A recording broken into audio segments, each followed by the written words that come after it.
ऐसा बहुत कम लोगों को ज्ञात है कि जो भगवान श्री राम हैं ये भी एक समय मानसिक अवसाद के शिकार हो गए थे। ऐसी कहानी है कि जो भगवान श्री राम हैं जब वो किशोरावस्था में थे तो वो पूरी भारत की यात्रा पर गए थे और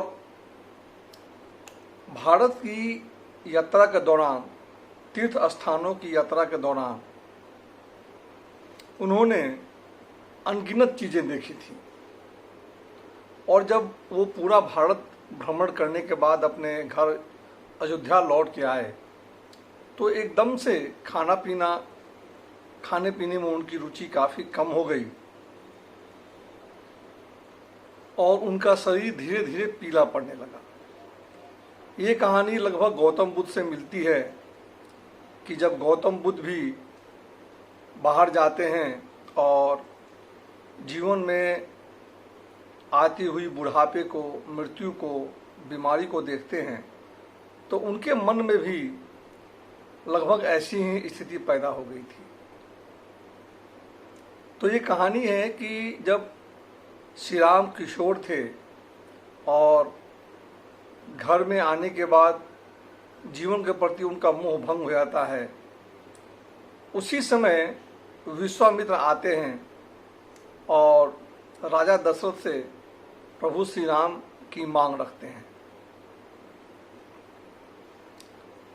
तो जो राजा दशरथ हैं वो अनगिनत कारण देते हैं और वो विनती करते हैं कि आप राम को छोड़कर मुझे ही अपने साथ ले चलिए लेकिन विश्वामित्र मानते नहीं हैं।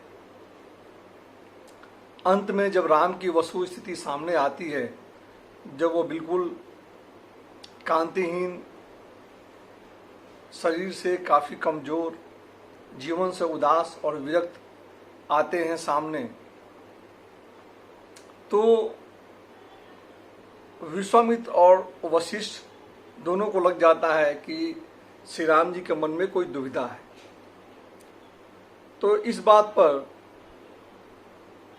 जो श्री राम जी हैं, श्री राम जी उनसे प्रश्न पूछना शुरू करते हैं और जो वशिष्ठ जी हैं वो श्री राम जी के प्रश्नों का उत्तर देना शुरू करते हैं। हालांकि उसमें यह भी जिक्र है कि उसमें व्यास मुनि भी मौजूद हैं, अर्थात ये व्यास मुनि वही हैं जो महाभारत के रचयिता हैं। तो ये कहानी जो व्यास मुनि हैं वो श्री राम जी के समय भी उनका अस्तित्व है।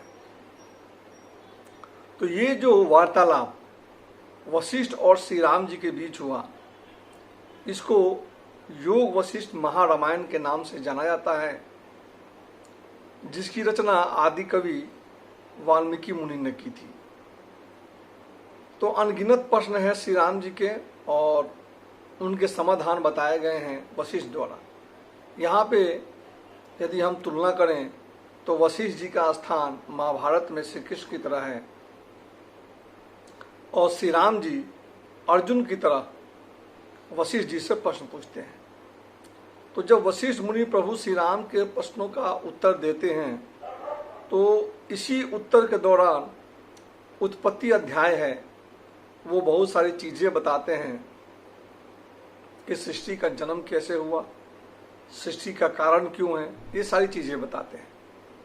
तो योग वशिष्ठ के उत्पत्ति अध्याय भाग में ये कहानी का जिक्र आता है जब वशिष्ठ कारण बता रहे हैं सृष्टि के उत्पन्न होने का। तो इसी कहानी के प्रक्रम में उन्होंने अकाशज नाम के एक ब्राह्मण की कहानी सुनाई थी। कहानी यूं है कि जो मृत्यु है, मौत, ये इस सृष्टि में सबका जीवन हर लेती थी, चाहे वो कितना भी बड़ा प्राणी क्यों ना हो, किसी तरह का व्यक्ति क्यों ना हो, राजा क्यों ना हो। तो इन सब कारणों से मृत्यु के मन में अहंकार आ जाता है। उसको ऐसा लगता है कि मैं सर्वशक्तिमान हूं, मैं तो किसी का भी जीवन हरण कर सकती हूँ। इसी दौरान मृत्यु को ज्ञात होता है कि एक अकाशज नाम का व्यक्ति है, जीव है, ब्राह्मण है, जो अनंत काल से अस्तित्व में है। आकाशज का अस्तित्व मृत्यु के लिए एक चैलेंज लगा और वो आकाशज का प्राण लेने की कोशिश करने के लिए गई। मृत्यु जब अपने हजार हजार हाथों से आकाशज का ग्रास करने की कोशिश की तो आकाशज का शरीर पकड़ में ही नहीं आया। वो कितनी भी बार कोशिश कर ली, कितनी भी बार जोर लगा ली, आकाशज को पकड़ नहीं पाई। उसे बड़ा आश्चर्य लगा कि मैं कैसे किसी की प्राण नहीं ले सकते। उसे अपने हार की बात समझ नहीं आ रही थी। खैर वो अपने स्वामी यमराज जी के पास पहुंची और यमराज जी से कारण पूछा कि क्या कारण है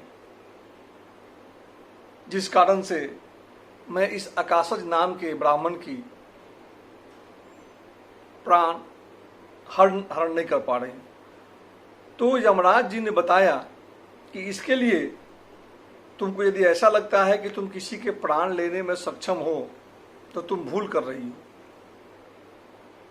जब तक किसी के कर्म ना हो, जब तक कोई किसी की काम पिपासा ना हो, इच्छा ना हो, तब तक तुम किसी के प्राण हरण नहीं कर सकती।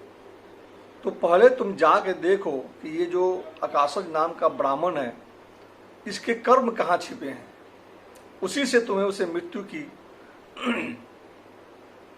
मृत्यु का उपाय चलेगा पता। मृत्यु जमीन में, आकाश में, सागर में, पानी में, अग्नि में, वायु में, आकाश में, सब जगह कोशिश की उस आकाशज नाम के ब्राह्मण के कर्मों को पता करने का, लेकिन उसे कहीं भी उसकी कर्म, उसकी इच्छा के अवशेष दिखाई नहीं पड़े। अंत में थक हार कर वो आके यमराज के पास बोली कि मैंने तो उसका कोई भी कर्म किसी भी जगह नहीं देखा। तो यमराज जी ने कहा यही कारण है जिस कारण से तुम आकाशज नाम के ब्राह्मण का प्राण नहीं ले पा रही हो।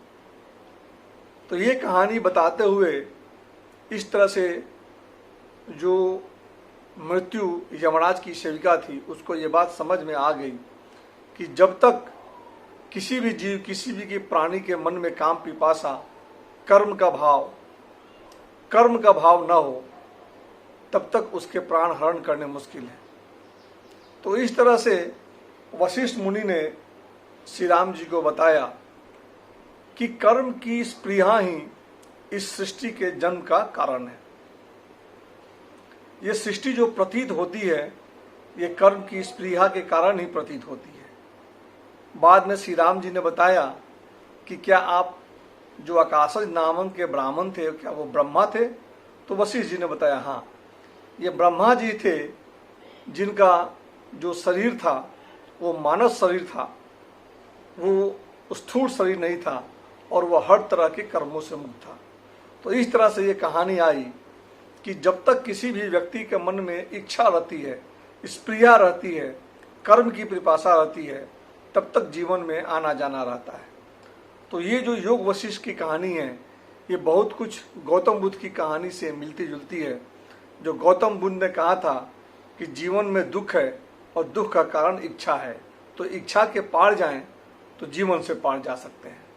तो ये थी कहानी दोस्तों आकाशज नाम के ब्राह्मण की। धन्यवाद।